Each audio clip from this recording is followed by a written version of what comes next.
Baik, di sesi yang pertama ini, Bapak Ibu yang dikasih oleh Tuhan Yesus Kristus, kita akan bahas topik yang lebih dalam lagi dengan judul kematian akibat dosa. Bapak Ibu yang dikasih oleh Tuhan Yesus Kristus, apa yang dimaksud dengan kematian dan akibat dosa, dan bagaimana kita cara mematikan dosa itu di dalam diri kita sendiri.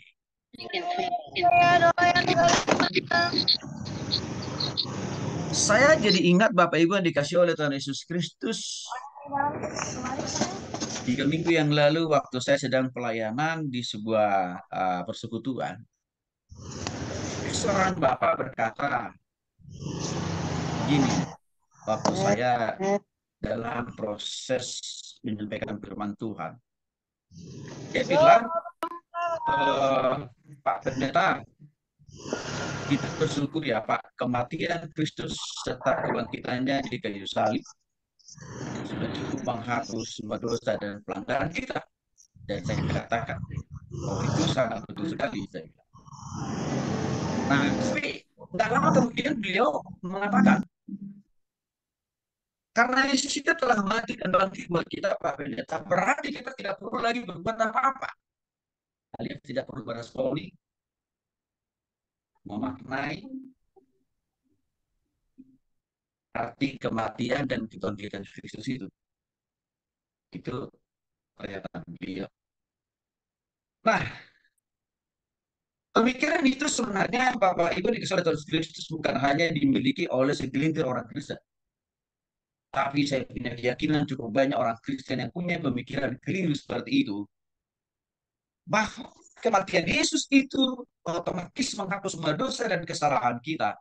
Tanpa kita melakukan bagian kita. Kita merespon. Artinya apa? Tanpa perlu kita bertobat. Perlu kita mengakui kematian dan kebangkitan Kristus menghapus dosa dan kesalahan-kesalahan saya. Tanpa melakukan itu. Banyak orang Kristen berpikir, sudah selesai lah sudah. Yesus mengampuni dosa saya. Bagaimana di kesalahan transkripsi itu yang saya lihat fenomena yang sedang hari-hari ini muncul di media TikTok. Kalau Bapak Ibu dengar, saya sebutkan ada beberapa orang ya, mantan pendeta suster yang murtad. Dan mereka hari-hari ini lagi sibuk-sibuknya berkuar-kuar di media TikTok. Saya sebut aja namanya Doni Tan, Jesslyn, dan ada satu lagi mantan pendeta dari Indonesia Timur. Mereka mengejek Bapak Ibu. Bahkan mereka memiliki pemahaman yang sama seperti seorang Bapak yang bertanya ke saya tadi. Tidak perlu kita bertobat, kita percaya dan terima kematian Yesus Kristus menghapus dosa saya. Itu tidak perlu. Akibatnya Bapak Ibu muncullah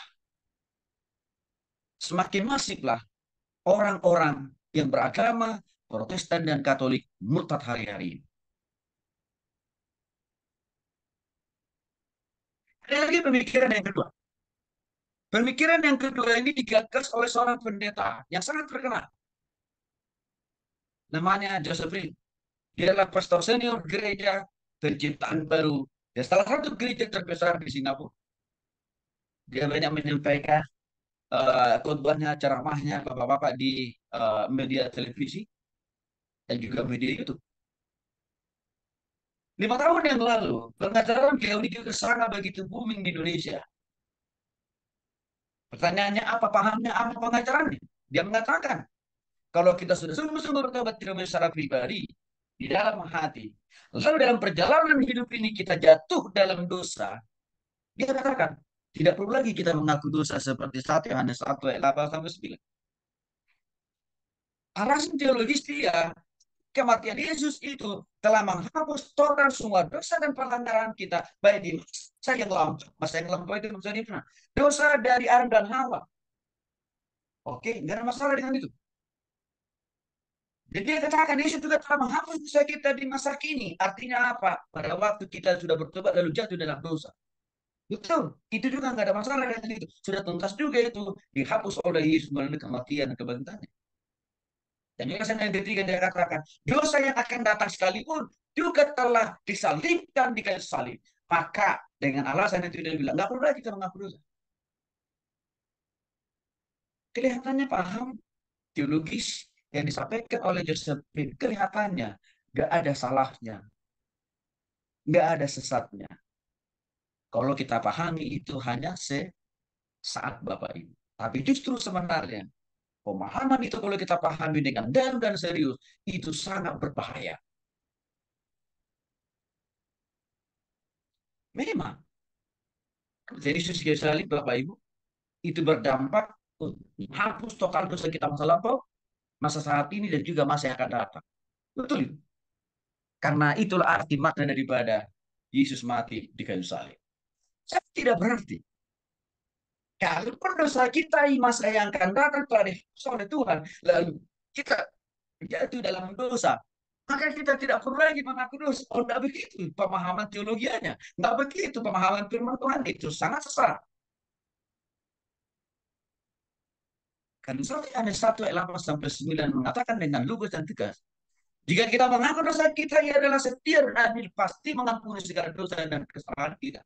Artinya Bapak-Bapak yang dikasih oleh Kristus dan juga saudara, walaupun dosa kita yang akan datang yang berpotensi kita jatuh dalam dosa, dihapus memang oleh Tuhan. Tetapi tetap ada bagian, ada respon kita, yaitu apa? Mengakui bahwa memang kita orang berdosa. Dan kita masih perlu terus bergantung sama Tuhan dan hidup di dalam pimpinan dan kuasa Roh Kudus. Bapak Ibu yang dikasih oleh Tuhan Yesus Kristus, minimal dua pandangan ini sekarang sedang begitu masif di kalangan orang Kristen. Sehingga saya katakan tadi, tingkat kemurtatan itu trennya semakin meningkat. Nah, begitulah Bapak Ibu yang dikasih oleh Tuhan Yesus, menjadi sangat penting kita bahas bagian ini atau topik ini supaya kita punya pemahaman yang alkitabiah dan juga harapan saya Bapak Ibu supaya Bapak Ibu bisa melakukan klarifikasi penjelasan lebih jauh lagi kepada jemaat-jemaat kita. Karena kenapa? Khotbah dan pelajaran dan paham seperti yang saya katakan tadi itu sangat banyak dan mudah ditemukan dan didengar oleh jemaat kita lewat media YouTube ataupun TikTok. Nah, maka untuk itu Bapak Ibu yang dikasih oleh kita melihat bagian yang pertama, pengertian kematian terhadap dosa. Bahasa lain yaitu bahasa kuno dari mematikan itu Bapak Ibu adalah mortifikasi. Memang kata ini jarang dipakai. Tapi kalau kita menerjemahkan dalam bahasa Indonesia, arti kata mortifikasi adalah mematikan sesuatu. Atau di dalam bahasa Inggrisnya mortification of sin, yang bermakna dan berarti tentang mematikan dosa di dalam kehidupan seseorang yang sudah sungguh-sungguh bertobat terima Yesus. Dan dimaksud dengan mematikan di sini bukan menghancurkan dosa atau mencabut dari dalam hati, pikiran, perasaan kita secara fisik dengan cara apa? Mematikan orang itu. Enggak begitu maksudnya. Karena kalau seseorang sudah meninggal dunia pun tidak langsung serta-merta juga dosanya langsung dicabut melalui kematian orang itu meninggalkan dunia ini. Karena ya dosa itu tidak selalu ya bersangkut paut dengan fisik. Yang ketiga Bapak Ibu mematikan dosa bukan juga menyamarkan atau mengubah natur bawaan lahir kecenderungan manusia supaya menjadi lebih tenang dan sadar sabar melalui usaha dan kerja keras seperti berpuasa yang dilakukan oleh saudara-saudara kita hari ini. Jangan lupa Bapak Ibu ya, Alkitab kita juga banyak mengajarkan tentang berpuasa. Saya kira waktu Bapak Ibu mengikuti mata kuliah kehidupan rohani Kristen yang diajarkan oleh Dr. Ramses Menurun sudah jelas di situ disinggung tentang pentingnya berpuasa. Jauh sebelum agama lain, jauh sebelum kitab suci agama lain, mencatat, menjelaskan, mempraktikkan tentang puasa. Alkitab kita sudah ribuan tahun lebih dulu mencatatkannya dan juga melakukannya. Jadi artinya apa? Di dalam kekristenan, dalam Alkitab kita juga diajarkan tentang berpuasa. Nah, saya pikir ini perlu juga kita jelaskan kepada jemaat. Karena saya banyak juga menemui orang Kristen yang masih berpikir, Bapak Ibu, puasa itu di dalam kekristenan atau dalam kitab ada di situ. Saya ada pemikiran itu, Bapak Ibu. Jadi artinya ini itu kan memberikan sebuah contoh. Jemaat kita itu masih sangat minim informasi tentang puasa. dan cara berpuasa sesuai Alkitab dan tujuan berpuasa di dalam Alkitab. Sehingga apa? Ya mereka menganggap berpuasa itu hanya bagian dari pengajaran daripada agama lain. Padahal itu enggak, jauh banget, jauh banget, jauh banget itu. Maka saya punya keyakinan sistem berpuasa yang diadopsi oleh agama lain, keyakinan yang lain, itu diadopsi dari Alkitab Perjanjian Lama khusus. Nah, cuma saya katakan tadi, orang Kristen bini memahami dan mengerti tentang puasa di dalam kekristenan. Bagaimana model dan cara tujuan berpuasa dalam kekristenan. Sehingga apa? Mereka mengadopsi pola makna tujuan berpuasa seperti saudara seberang. Yaitu apa? Hanya mogok tidak makan dan tidak minum. Tapi dosa jalan terus. Nipu jalan terus. Korupsi jalan terus. Bohong jalan terus. Puasa di dalam Alkitab bukan untuk menghapus dosa. Bukan juga supaya kita selamat masuk surga. Tapi puasa dalam Alkitab kita menjelaskan bentuk kedisiplinan rohani, ketaatan, dan kesetiaan. Alkitab memberikan banyak contoh. Ada puasa 1 hari, dari pagi siang sampai dengan sore hari.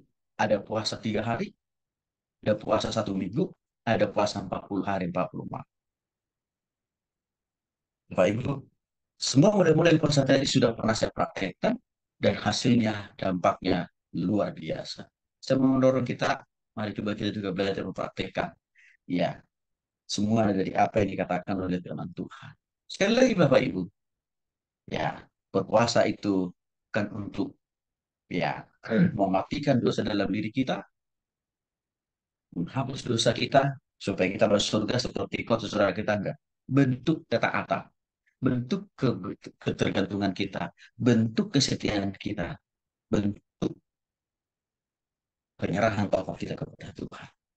Itu puasa dalam kekristenan. Nah, sekali lagi, bukan dengan demikian. Kalau kita berpuasa, bukan supaya dosa kita dihapus, bukan supaya kita diselamatkan masuk surga, bukan, Bang. Nah, mematikan dosa adalah tindakan kolaboratif bersama-sama. Artinya apa? Mematikan benih dosa di dalam diri kita nggak bisa kita lakukan dengan usaha kita sendiri, kerja keras kita sendiri, kemampuan kita sendiri. Nggak bisa, Bapak. Kenapa? Karena dosa itu, kuasa dosa itu jauh lebih besar daripada diri kita sendiri. Seperti kalau kita belum sungguh-sungguh bertobat. Itulah yang menyebabkan orang yang berusaha berpuasa untuk mematikan dosa dalam dirinya tidak akan pernah bisa total. Dia bisa melawan keinginan dosa di dalam diri. Contoh kita lihat Bapak Ibu. Di musim-musim puasa seperti hari-hari ini, kalau kita lihat tingkat kriminalitas trennya bukan makin menurun, tapi makin naik. Setiap hari bisa kita lihat di berbagai media televisi, ada orang di berbagai kota sekarang cukup cukup direpotkan pihak kepolisian. Karena kenapa? Sebelum berbuka sudah ramai, banyak orang apa? Ya, sore hari apa yang mereka lakukan? Balapan motor. Sampai banyak orang ini. Ya, itu apa? Berperang antar desa, saling berubah. Nah, kan itu bisa kita lihat di berbagai media televisi yang ada. Bahkan saya katakan tadi, iya, justru di bulan-bulan puasa seperti ini, KPK tidak bisa, ya, tidurnya. Bahkan justru ada banyak orang-orang juga yang ditangkap oleh KPK karena kasus korupsi. Padahal ini bulan di mana ada orang apa berusaha untuk mengekang, menahan dosa, menahan dosa, tapi nggak bisa. Ini menjadi sebuah bukti dosa itu tidak bisa kita matikan dengan kekuatan kita sendiri, kemampuan kita sendiri, walaupun dengan lewat jalur berkuasa nggak bisa, Pak. Mengapa? Karena kita ini orang berdosa. Kuasa dosa itu sangat dominan di dalam diri orang yang belum sungguh-sungguh bertobat. Kecuali kalau sudah kita bertobat kepada Kristus, ada roh Allah dalam diri kita, sehingga kita dimampukan oleh kuasa Roh Kudus untuk apa?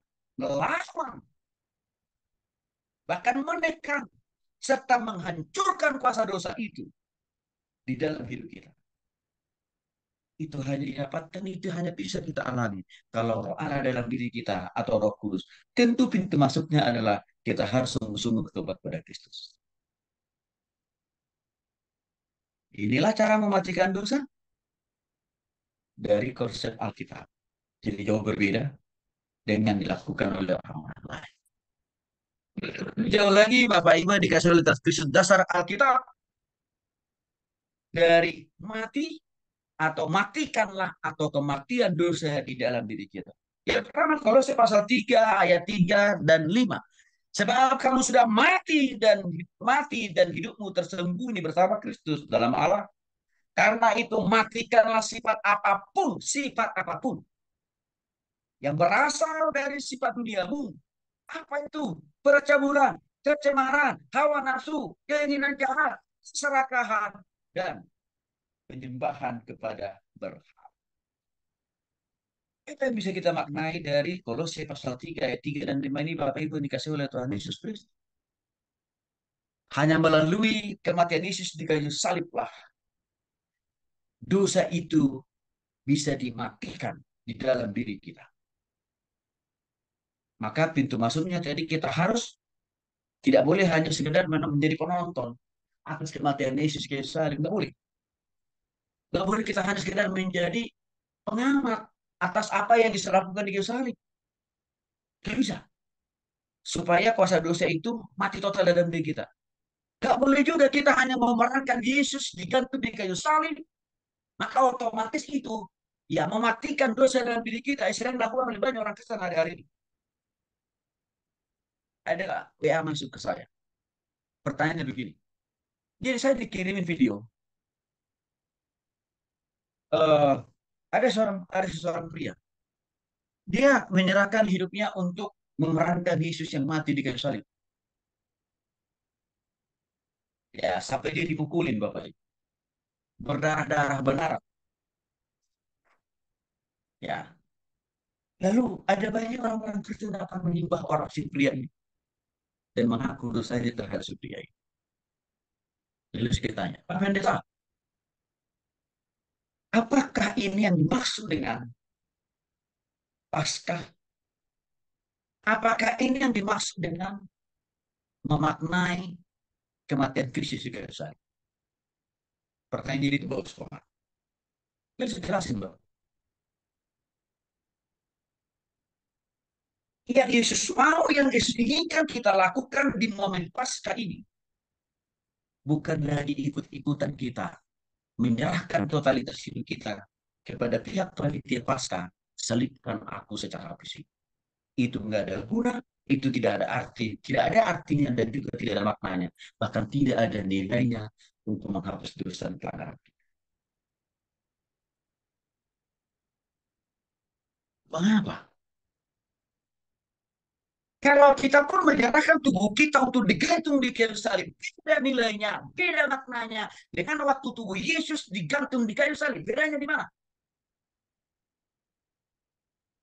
Tubuh Yesus yang telah digantung di kayu salib itulah tubuh yang kudus, tubuh yang suci, tubuh yang tanpa noda dan dosa. Karena tubuh itu adalah tubuh dari Allah sendiri, yaitu Tuhan Yesus Kristus.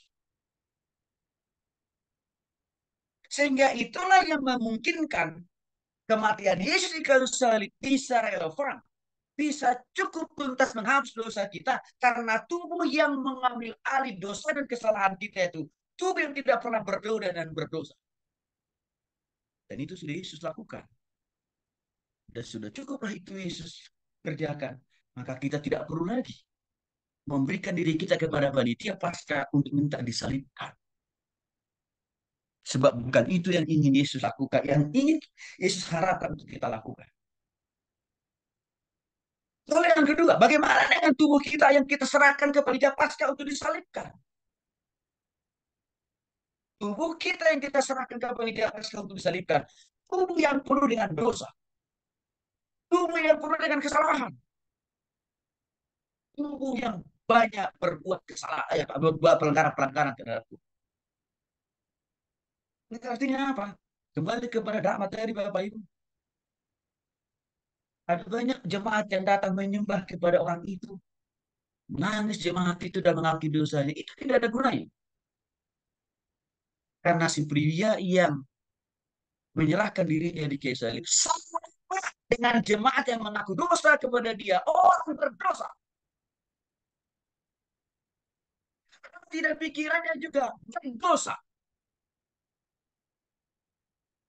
Artinya apa?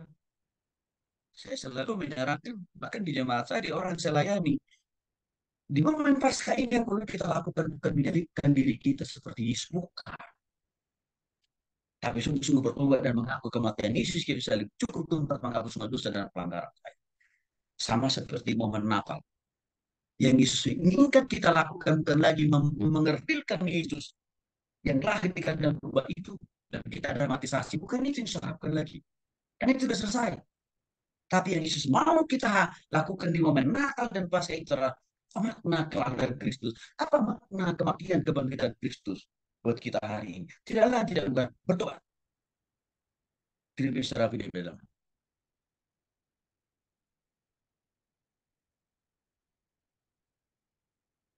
Itu yang perlu kita lakukan. Ya. Cuman persoalannya Bapak Ibu, saya lihat masih banyak gereja terjebak. Kalau nggak membuat dramatisasi kematian Yesus Kristus di bulan Paskah, rasanya Paskah itu nggak heboh. Salah, salah. Yang Tuhan tuntut, yang Tuhan mau kita lakukan dalam membahas adalah bertobat sungguh. Terima kematian kebangkitan Kristus menghapus dosa dan kesalahan kita. Bukan mendramatisasikan peran Yesus itu sampai mungkin kita babak belur, dipukulin, ya, lalu dikirim jaga saya. Bukan itu. Karena ada sebuah fakta, Bapak Ibu, ya. Dan ini pernah diliput oleh salah satu stasiun televisi swasta di Indonesia. Rupanya pria, ada seorang pria yang setiap tahun dia senang sekali mempersembahkan tubuhnya kepada panitia Paskah di gerejanya untuk apa? Memerankan Yesus yang mati di kayu salib. Nah, yang menarik, ada wartawan yang mengikuti perjalanan hidup seorang anak muda ini. Dia penasaran, sebenarnya si anak muda ini siapa? Ya, dan juga setelah dia selesai memerankan hidup Yesus yang mati di kayu salib, apa yang diperbuat oleh si anak muda ini? Bagaimana hidupnya? Benarkah? Bertobatkah? Kenyataannya apa yang terjadi? Tidak bertobat, tidak berubah. Rupanya dia adalah seorang preman yang dibayar mahal pada waktu bulan Paskah untuk memerankan Yesus mati di kayu salib. Setelah selesai memerankan Yesus yang mati di kayu salib itu, Bapak Ibu, kembali lagi kepada habitatnya semula, tetap menjadi perang. Waktu saya dengar itu, ya disiarkan oleh stasiun televisi swasta, saya sedih juga sebenarnya. Mengapa? Karena kan justru itu tidak memberikan sebuah gambaran yang konkret dari pengorbanan Yesus. Waktu Yesus mati di kayu salib, tuntas total menyerahkan hidupnya kepada Tuhan. Pada Bapak di surga. Beda dengan si anak muda tadi. Kembali ke habitat lamanya. Itu apa? Berbuat dosa. Bapak Ibu dikasih oleh Yesus Kristus. Mati atau mematikan dosa dalam diri kita. Dikatakan di sini. Ya, itu hanya bisa terjadi waktu kita sungguh-sungguh bertobat. Dan percaya Yesus mati di kayu salib untuk menghapus dosa saya. Sehingga dikatakan di sini Bapak Ibu. Sifat-sifat duniawi, cabulan, kecemaran, hawa nafsu, keinginan jahat, keserakahan, penyembahan berhala, itu sudah harus tuntas, tidak boleh lagi ada di dalam tubuh kita, hati, jiwa, dan pikiran kita. Karena kita memaknai arti kematian Kristus. Roma pasal 8 dan 13 mengatakan sebab jika kamu hidup menurut daging, kamu akan mati. Tetapi jika roh kamu mematikan perbuatan-perbuatan, artinya apa Bapak Ibu dikasih oleh Kristus? Hanya melalui pertobatan kita kepada Kristus, hanya melalui kuasa Roh Kuduslah kita bisa dimampukan untuk mematikan perbuatan-perbuatan dosa, perbuatan-perbuatan daging, kecemaran-kecemaran dosa, seperti dari percabulan, kecemaran, hawa nafsu, keinginan jahat, keserakahan, dan penyembahan berhala. hanya melalui pertobatan, hanya melalui hidup kita dipimpin oleh Roh Kudus. Jika dengan demikian Bapak Ibu dikasih oleh Tuhan Yesus Kristus tanpa seseorang mengalami pertobatan, kelahiran baru, ya, tanpa seseorang memaknai dan meyakini dan percaya bahwa Yesus mati di kayu salib untuk menghapus semua dosa-dosanya, lalu dia tanpa dia terima Yesus secara pribadi dalam hatinya, nggak mungkin dia bisa mematikan keinginan dosa di dalam dirinya. Nggak, tidak akan mungkin dia bisa mematikan dosa di dalam hidupnya. Nggak bisa. Kenapa? Karena di dalam daging kita ini masih ada natur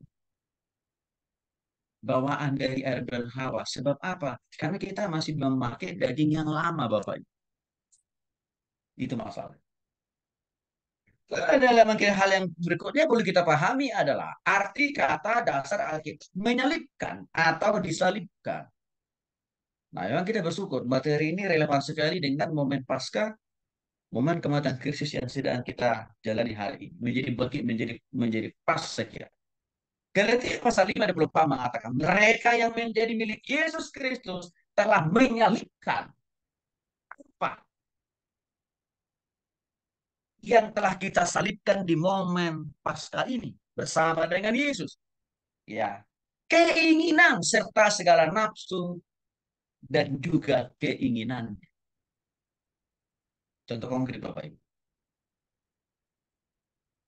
Waktu kita percaya bahwa Yesus mati di kayu salib, menghapus semua dosa dan kesalahan-kesalahan kita, itu sama dengan artinya apa?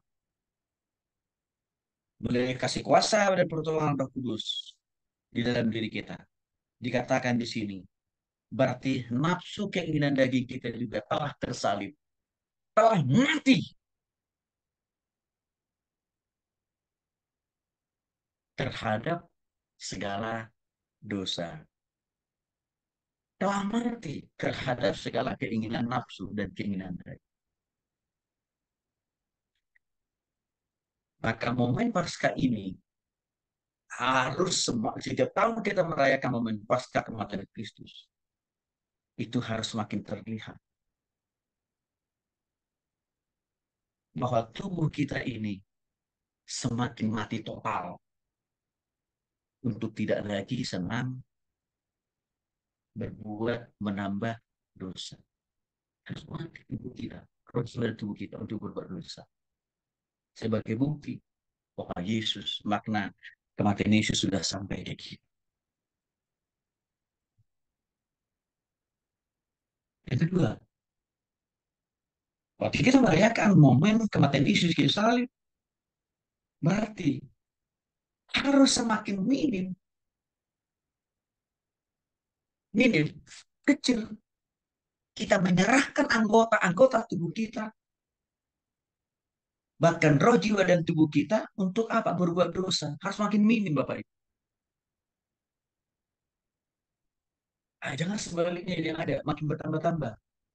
Dosa yang diperbuat oleh panca indera kita. Jangan. Berarti kita tidak memahami, belum sampai ke kita arti makna daripada kematian itu sendiri. Jadi makanya dikatakan di sini, menyalibkan dan tidak disalibkan adalah dikatakan mereka menjadi milik Kristus, menyalibkan nafsunya. Waktu kita sungguh-sungguh bertobat di nama Yesus, kesukaan kita tidak lagi berbuat dosa. Dengan kita tidak lagi mendominasi totalitas hidup kita untuk selalu berbuat yang salah. Enggak lagi loh Bapak. Kenapa? Karena ada Yesus.